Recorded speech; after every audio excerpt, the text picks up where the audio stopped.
Pero meron din mga paasa. So, be careful.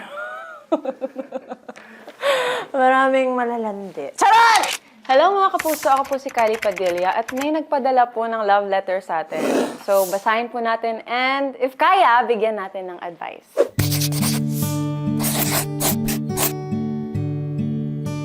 Alright. Good day. Itago niyo na lang po ang pangalan ko na Je, short for Gerald. Sumulat po ako para humingi ng advice tungkol sa nararamdaman ko para kay Elvin. Okay. Boyfriend po ng matalik po na kaibigan na si Kate, si Elvin. Kahit magkaibigan po kami ni Kate, nung una, hindi ko naging close agad ang jowa niya. Oh my gosh. I guess, akala ko nung una wala kaming common interest. Lalo na, siya ay introvert. Nakasalubong ko siya sa BGC at pati rin siya tumatakbo. Niyaya ko siyang sumabay sa akin at game naman siya. Doon ko na lang nalaman na mahilig pala siyang tumakbo at form of stress reliever din niya ito. Matapos kaming tumakbo, ay nagkayayaan pa kaming mag-coffee at magkwentuhan. Start lahat yun. Careful.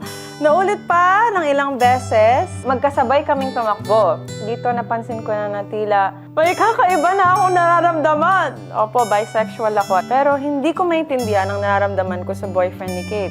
Habang tumatagal lumalalim ang nag-uusapan, mula sa mga petty fights nila ni Kate, problema sa work, kahit sa personal issue namin sa pamilya ay napag-uusapan namin. Oh no. Mas lalo ako naguguluhan dahil ramdam ko ang pagiging sweet niya sa akin. Oh my God! Elvin, ano ba? Kapag magkasama sila ni Kate, para silang magbarkada. Ngunit sa oras na magkasama naman kami ni Elvin, ramdam ko ang pagkikare niya sa akin. Nag-message yan sa Telegram. Magsabi raw ako kung nakauwi na ako matapos ng lakad namin. Ano ba itong nararamdaman ko? Dapat ko bang putulin kung ano man ang nagiging connection namin ni Elvin, lalo na't may girlfriend siya at kaibigan ko? O dapat ko bang pakinggan ang nararamdaman ko? At umamin kay Elvin na more than friends lang ang tingin ko sa kanya. Sana mapayuhan niyo po ako. Salamat. Oh my God. Well, like I said kanina, it's good to be honest.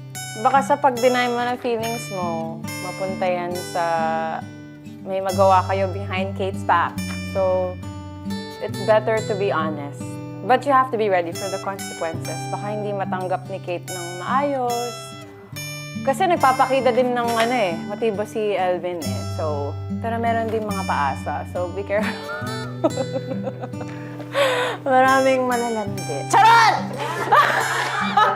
I think you should talk to Elvin muna. Tell him what you're feeling. Tapos kung hindi niya i-reciprocate, then dumistansya ka na lang kay Elvin. But you can still be friends with Kate.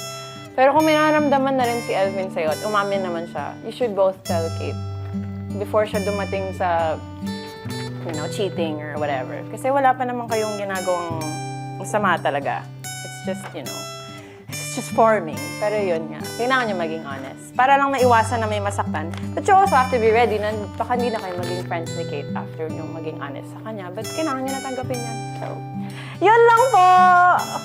Thou shall not covet. Tutukan ng matinding drama, tapatan at puksaan sa My Father's Wife sa GMA Afternoon Prime. At para sa latest updates tungkol sa mga paborito niyong artista sa GMA7, please visit gmanetwork.com.